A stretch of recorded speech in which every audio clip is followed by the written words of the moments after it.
Hello everyone, welcome to applied Mathematica. आज मैं बात करने जा रहा हूँ इंस्पायर सैंक्शन लेटर के बारे में।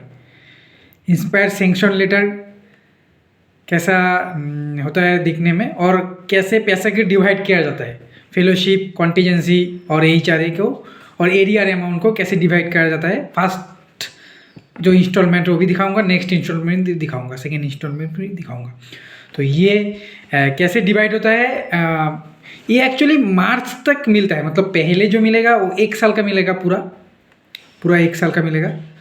देन देन जो होगा वो वो मार्च तक वो लोग एडजस्टमेंट कर देगा। कुछ एरिया अमाउंट अगर होगा तो वो मिला के पूरा मार्च टू मार्च होगा। तो मैं वो उसके बारे में डिस्कस करूँगा, कैसे डिवाइड करते हैं वो लोग, और एचआरए, कॉन्टीजेंसी और फेलोशिप का 37 करके कितना पैसा होता है टोटल, कितना पैसा वो लोग डिवाइड करके मिलाता है। पैसा मतलब वो नहीं मतलब नहीं जाता है, पैसा जितना है उतना ठीक ठाक ही आता है। हालांकि थोड़ा लेट होता है वो अलग बात है, लेकिन कुछ लेट नहीं होता है। ठीक है, तो उसके बारे में मैं अभी दिखाने जाऊंगा क्या कैसे डिवाइड किया जाता है पैसा को। ये है सैंक्शन लेटर। ये मेरा फर्स्ट सैंक्शन लेटर था, मतलब फर्स्ट जो मिला था उसका था सैंक्शन लेटर। ये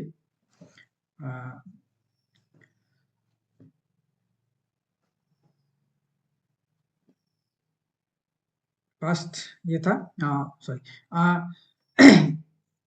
यहाँ पे दिया गया था, जो मेरे को ये दिया था, मेरा इफेक्टिव डेट था 6/3/2024।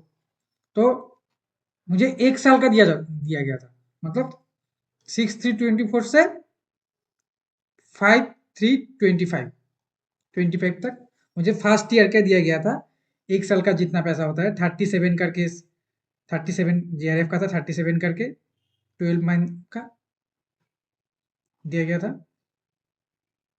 एंड वन थिंग, सॉरी, मैं ये सेकंड ये दिखा रहा हूँ। ये था फर्स्ट फर्स्ट इंस्टॉलमेंट, ये था, ये भी लिखा है फर्स्ट इंस्टॉलमेंट था, ये फर्स्ट इंस्टॉलमेंट था।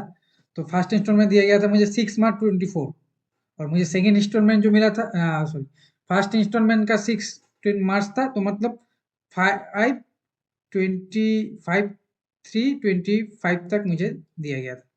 तो ये 37 करके 4,44,000 था, और एच आर 10% था इतना, और कॉन्टीजेंसी था 20,000।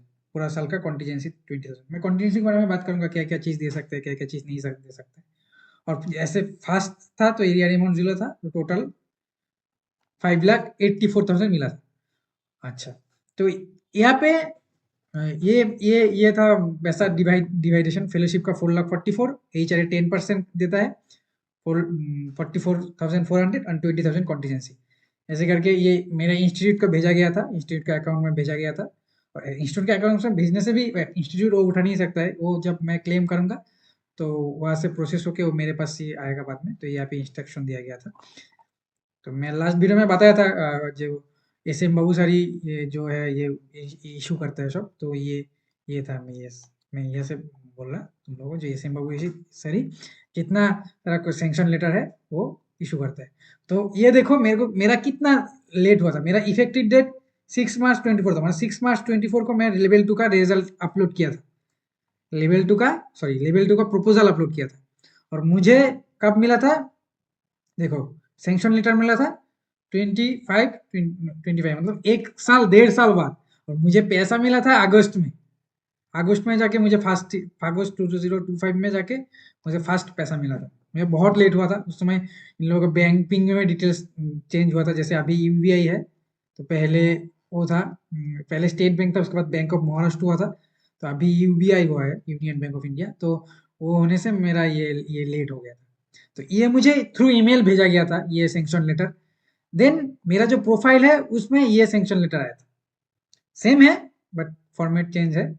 तो यहाँ पे भी ये अमाउंट कितना कितना मिला था ये टोटल दिया गया था। ये जो यहाँ पे इंस्ट्रक्शन भी है, क्या क्या चीज़ का मेरा करना है, और क्या उस पैसा मिलने के बाद भी कुछ कुछ है, जैसे उन लोगों को ACUC ये सब सबमिट करना है। तो मैं बाद में दिखाऊंगा तुम लोगों को, जब एप्लीकेशन स्टार्ट हो जाएगा, जब रिजल्ट आ जाएगा, तब मैं दिखाऊंगा पैसा मिलने के बाद क्या क्या चीज़ करना होता है। तो ये मेरा फर्स्ट था। अच्छा, देन मैं बोला जो यहाँ पे मुझे 1 साल का मिला था, मतलब 6 मार्च से 5 मार्च 25 तक मिला था। अच्छा, तो लेकिन वो लोग नेक्स्ट इंस्टॉलमेंट जब होता है, नेक्स्ट इंस्टॉलमेंट को मुझे फिर से 6 मार्च से 5 मार्च तक मुझे दिया गया था। लेकिन यहाँ पे एक बात है, वो लोग एक्चुअली ये फाइनेंशियल ईयर काउंट करते हैं, तो मार्च तक काउंट होता है। तो एक्चुअली मेरा मार्च का जो 6 मार्च से 31 मार्च तक कितना दिन था, इतना दिन का पैसा मुझे एरियर में दिया गया था। एरियर में दिया गया था, बाकी 20,000। और एच आर ए जियो इसीलिए था क्योंकि मैं हॉस्टल में रह रहा हूँ, हॉस्टल में रहने से एच आर ए नहीं मिलता है। और अगर तुम डबल रूम में रह रहे हो तब को तुमको मिलेगा थोड़ा पैसा। वो इंस्टीट्यूट के ऊपर डिपेंड करता है तुमको कितना देगा। लेकिन वो एच आर ए मिलने से, H R a single room और हॉस्टल में रहने से नहीं मिलेगा, बाहर रहने से मिलेगा। और 4,44,000 ये तो एच आर एफ का था 1 साल का, और कॉन्टीजेंसी 20,000 का था। और एरियर अमाउंट जो बोला मैं 5 मार्च से 6 मार्च से 31 मार्च तक मिलता है, क्योंकि वो लोग पर ईयर का मतलब मार्च टू मार्च कवर करता है वो लोग, मतलब अप्रैल टू मार्च, पूरा 1 साल का मार्च अप टू मार्च वो लोग कवर करता है। तो इसीलिए मुझे ये अमाउंट एरियर में मिला था। तो अभी जब नेक्स्ट इंस्टॉलमेंट आएगा फिर से वो अप्रैल से मार्च तक आएगा, मतलब यही रूल है। अगर तुम दिसंबर, अगर मान लो कोई दिसंबर ये जनवरी फरवरी में अप्लाई किया, जनवरी और फरवरी में अप्लाई किया, तो जनवरी फरवरी से अप्लाई करने से तुमको पैसा कब तक मिलेगा, इस फरवरी से उस फरवरी तक ही मिलेगा 1 साल। देन तुम्हारा जो मार्च का पैसा रहेगा वो नेक्स्ट इंस्टॉलमेंट में मार्च का पैसा एरियर में आएगा। वो लोग पैसा जब नेक्स्ट इंस्टॉलमेंट देता है तो वो अप्रैल टू मार्च काउंट करता है, पूरा फाइनेंशियल ईयर वन काउंट करता है। देन एक्स्ट्रा जो महीना रह जाएगा, 2 महीना 3 महीना 4 महीना, वो पैसा एरिया में आ जाएगा। ठीक है, ये था मेरा सेकेंड का। और थर्ड का जो आएगा वो एस आर एफ का 42 करके आएगा, वो अभी नहीं आया मैंने, तो मैं ये यही अभी तक उठा रहा हूँ। तो ये देखो, मैं मेरा फर्स्ट इंस्टॉलमेंट का पैसा अगस्त में 25 में आया था। उसके बाद अगस्त में मैं इसी उसी में जितना प्रोग्रेस रिपोर्ट था वो सब मैं दिया था। देन सितंबर में मेरा ये सेंक्शन लेटर आ गया था। तो अभी उसके बाद तुम महीना में उठा सकते हो पैसा। जैसे ये 25 में आया था तो वो मेरा इफेक्टिव डेट मार्च तक था, तो इसीलिए मैं पूरा 1 साल का पैसा एक साथ उठा पाया था।